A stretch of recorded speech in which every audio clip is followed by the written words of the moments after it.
Hello, I'm Sandra Lee with MiracleInspirations.com and the Breathe Life's Inspirations blog. I have a weekly video blog about your health on stress and what you can do. So you can go to the website and subscribe if you want me to send messages about that. I'm doing Facebook Live for a little while. I was mostly talking about food and eating before. Now I'm getting into some other topics. But I'm starting this one over because the first version of this today got off to a really bad start. So, talking today about nutritional ketosis. Ketosis is the state that the body is in when it switches from burning glucose or sugar or carbohydrates for fueling itself, for providing energy, to burning fat for fuel. So that is technically called ketosis. There is a difference between nutritional ketosis, which is what we've been talking about, and the ketosis state that you can get in if you are type 1 diabetic. So first, let's talk about type 1 diabetic and the issue that they have with ketosis. Because if you tell a doctor that you want to be in ketosis, they might think that you're talking about ketoacidosis, which is the problem that diabetics run into. And that's not what we're talking about. So let's talk about type 1 diabetes again.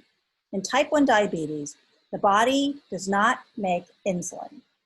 The pancreas is not able to make insulin at all anymore. And so your body's ability to naturally be able to metabolize blood sugar is compromised, which is why people who have type 1 diabetes have to take insulin. Because insulin is what takes the blood sugar from the blood and takes it into the cells so that your body can have energy, your body can fuel itself and be able to function.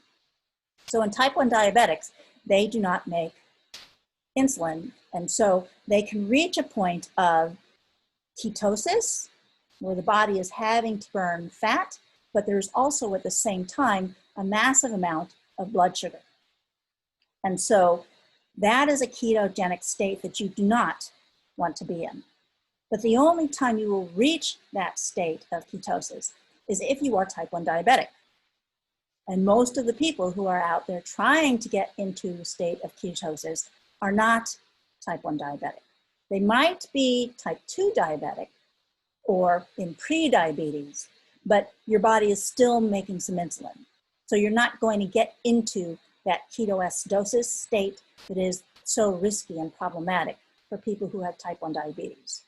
So just understanding if you're talking to a medical practitioner, a doctor, and letting them know that you're wanting to get into this ketogenic state, if they start having a reaction to that and telling you that that's dangerous, for you to understand that there's a difference. What they are concerned about is the state of ketosis that happens when people are type 1 diabetic. And a lot of doctors don't know the difference. They don't realize that there is nutritional ketosis state that you can get into. So when your body goes from burning fat, from burning sugar, glucose, to burning fat for fuel, that is a state of ketosis. And we've talked before about how pretty much every night the body gets into that state of ketosis. Because if you've eaten your last meal at the end of the day, and then you don't eat, and then you go to sleep, right? Assuming you are sleeping for 8 hours or whatever it is, the length of time between your last meal and when you eat in the morning, if you're eating in the morning, or whenever it is you're eating, your body is most likely going to run out of blood sugar. And if you're not fat adapted, if your body is not accustomed to switching over from burning glucose for fuel to burning fat for fuel, going into ketosis readily, okay, that's called, people commonly call that being fat adapted. So if your body is not fat adapted and not readily able to just switch over to burning primarily fat for fuel, then you're going to get hungry. So there are some people who wind up waking up early in the morning or even in the middle of the night, possibly, because they're hungry. That's because their body has run out of fuel, run out of blood sugar, and their body is not yet readily able to switch over to fat for its primary fuel source. So it needs fuel. So you're saying, hey, I'm hungry. I need you to wake up and go get something to eat so that I have fuel. So if people wake up at nighttime or early in the morning hungry, just understand that that's part of what's going on. The body is not fat adapted, not able to just flip over at will to burning fat. So that state of nutritional ketosis, where my body changes very easily, right? So it's like as soon as I run out of blood sugar, I get a little tiny bit hungry, but not very much. And then it goes away. The hunger goes away pretty quickly because I just ignore it. I don't eat because I know that my body is able to just like that switch over to burning fat. So my body goes into that state of nutritional ketosis pretty much every day. And I don't have to think about it. There's no effort required anymore. And I was talking about intermittent fasting before, the process of stretching the length of time between your meals so that you have longer periods of time every day when the body is burning fat. So intermittent fasting is what enables my body to be able to make that adjustment, easily burn fat, and then to do it pretty much every day. So there are some additional benefits to being in this state of nutritional ketosis. So when I am not continually fueling my body and giving it ready blood sugar for fuel, it starts cleaning up the fat. It starts breaking down old proteins. It starts cleaning up any toxins and waste material that are there.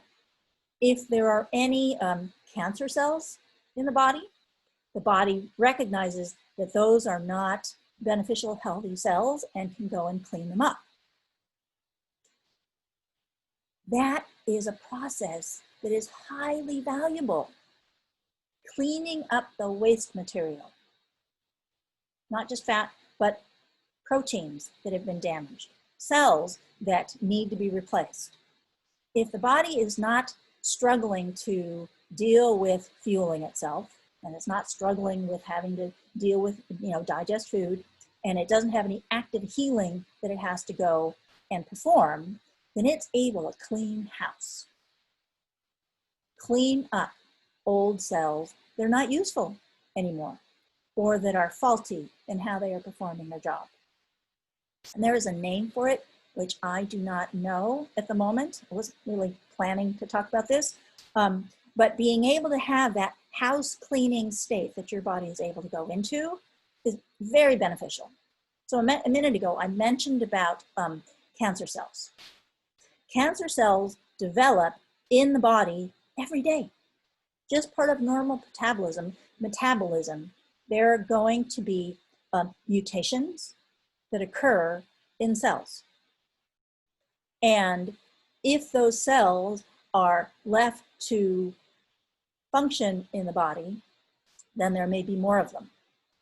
And then there may be more, and they may grow, develop into something that would actually be measurable, that could be identified as a tumor. So our bodies make those technically considered cancer cells every day.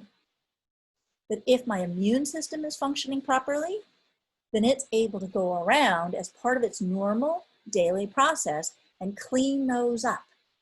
Get rid of the cells that are damaged. Get rid of the cells and replace them with new cells that are fully functioning and normal and healthy. And we want that. I want my body to be able to go through that house cleaning process every day. So when I am in that state of nutritional ketosis, again, every day, because I do intermittent fasting every day. If you watch some of my earlier videos, you will know that most days I only have one big meal and then a snack in the evening. That's it. Now I'm eating just as much food as I would otherwise if I were eating 3 meals a day, perhaps, right? It's just all at once. I eat a full day's worth of food during my one meal. The snack is kind of extra. It's not really, I'm not really depending on that for nutritional value, right?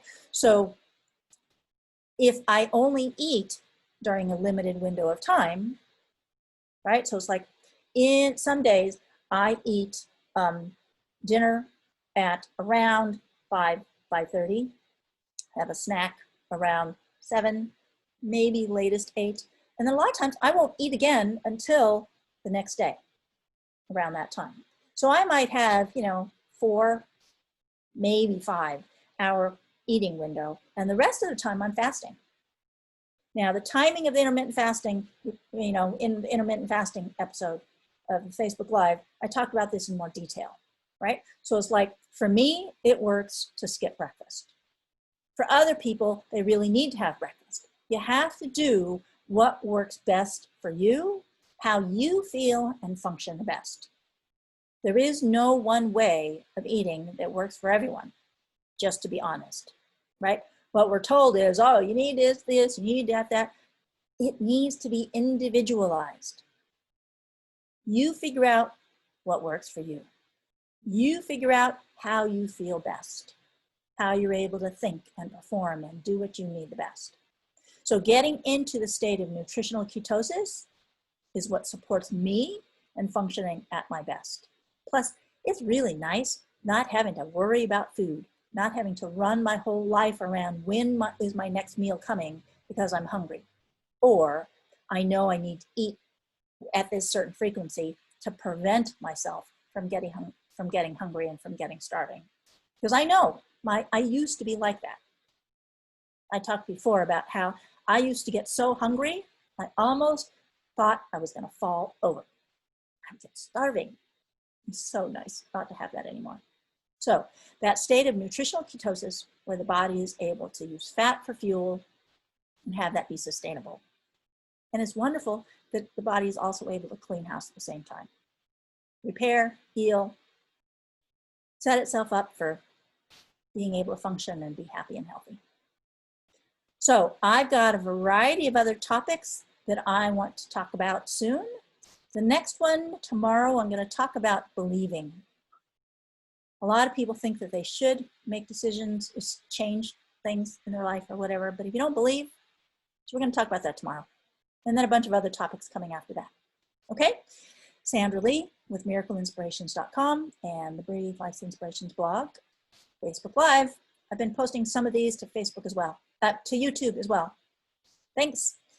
Have a wonderful day. Happy eating. Bye. Breathe.